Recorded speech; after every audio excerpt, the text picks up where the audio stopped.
chairman of the party, Comrade Opamshinguri, has been injured, and Mrs. Chwenga also has been injured. The Deputy Speaker of Parliament also, she's been injured. The attempts have been so many. This is not the first attempt on my life. It doesn't, to me, it's normal. I've been used to these attempts. Some 6 times my office was broken in.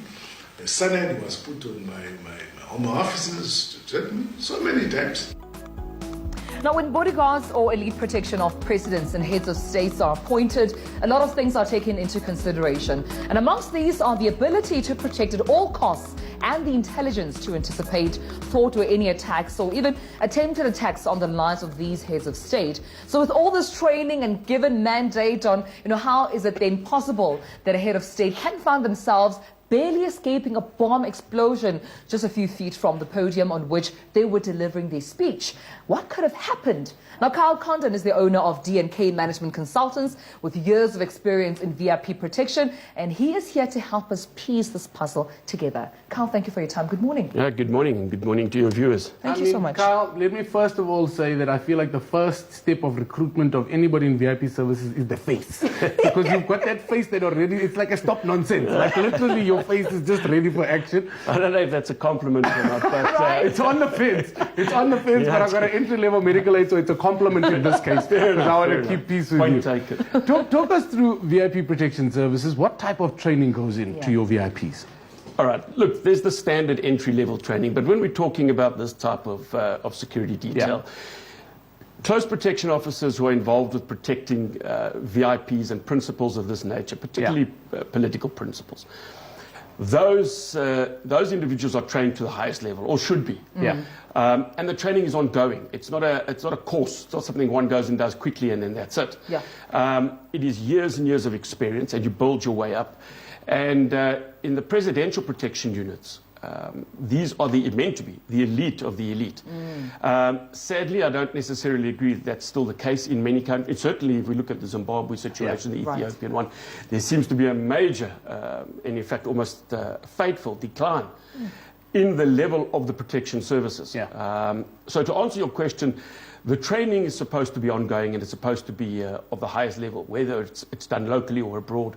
And your experience and understanding risk and managing of risk is critical. It's not just about how to shoot a firearm or how to look tough or look important. There is a lot of other factors to it. Well, I'm not sure if this is classified information or not, but what goes into VIP protection protocol, would you say? Look, the first thing, and I mean the most important thing, is an assessment of risk on an ongoing basis. No successful VIP protection program can take place. It doesn't matter who it's for and at what level, unless there's an element of risk assessment. Now, once we understand the vulnerabilities, the threats, and these are also ongoing. It's not something that happens, we do it today and not next week. It's something it evolves. It's a living thing. So your threat assessments, and in the case of what we saw over the weekend, I mean, the threat assessment should have been out there. They should have known there is a potential. Doesn't matter if it would happen or not happen. There's a potential. And that, therefore, dictates what and how your security is going to be run. So, I mean, you said that pretty confidently. You should have known, or they should have known. Absolutely. What steps do you think should have been taken to be able to prevent an explosion of this magnitude? If we just look at, I'm going to just use the Zimbabwe scenario. That was what we refer to as an IED, or an improvised explosive device. It doesn't appear to be some sophisticated explosives. Probably something in line with mine explosives, homemade, something we see in the cash and transit heists.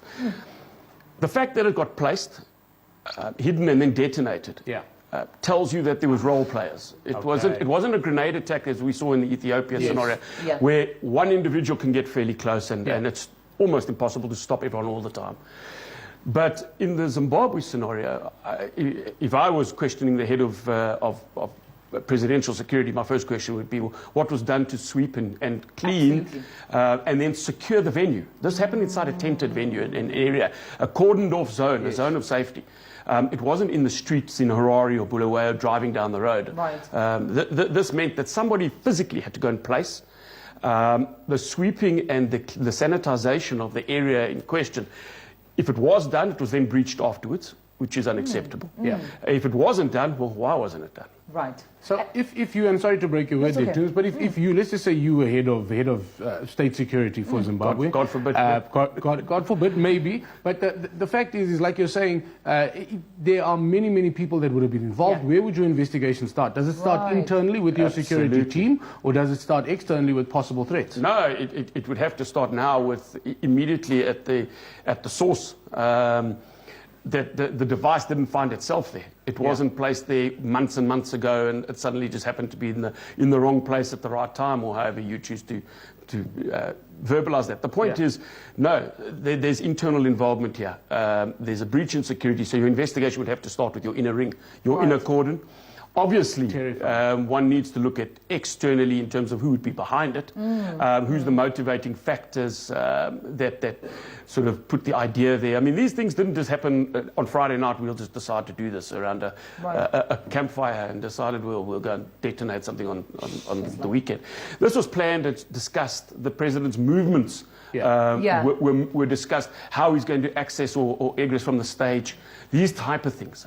So, no, I would start the investigation immediately with those around him. But that's what I want to get into, the president's movements, because I've been in, summits and conferences with heads of states before, and I'm telling you, Jason, the boom sweep is rigorous. No, I've been there too. It's rigorous, I've right? been there too. You yourself feel like you feel like because you question yourself, like, am I a threat to the president? Absolutely. Like, am I doing something? And I also don't trust those dogs, eh?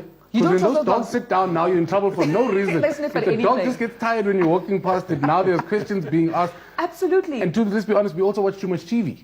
So we watch all of these movies where, for example, now you've got Tunisia and Zimbabwe, which appear to be unrelated incidents, but we've watched every movie that are going to find that there's a coup against African leaders everywhere.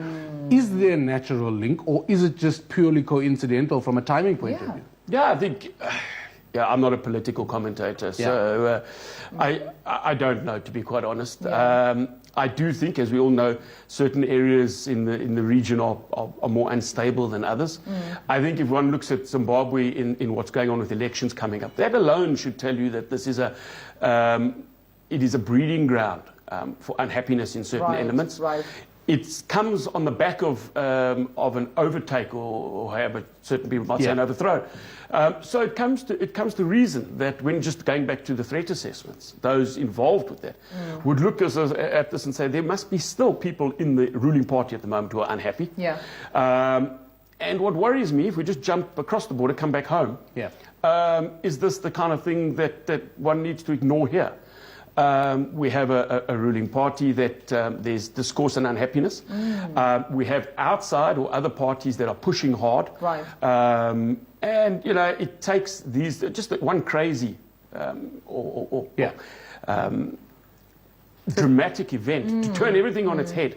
And so I hope that the threat assessments and the ongoing vulnerability studies and protection details are constantly being upgraded. And that's what I wanted to ask you in terms of the vetting process as to who is allowed to be around the president. Because like I said, even though I'm an MC, I'm here to facilitate a conversation involving a head of state, I too could be a potential threat, seen as, at least from the VIP protection management side. So how does the vetting process work in terms of who can be in contact, at least directly, with the head of state or not? Look, on a daily basis, there's obviously those that are linked to any presidential person or party, spokespeople, etc. And they vetted on the basis that they were brought in and got onto the team, so to speak, on the basis that they've been vetted, they've been checked out. There's no known radical views, social media expression, etc., etc. So they are checked out. Your real concern comes into the one-offs. People that come into the environment, into the space.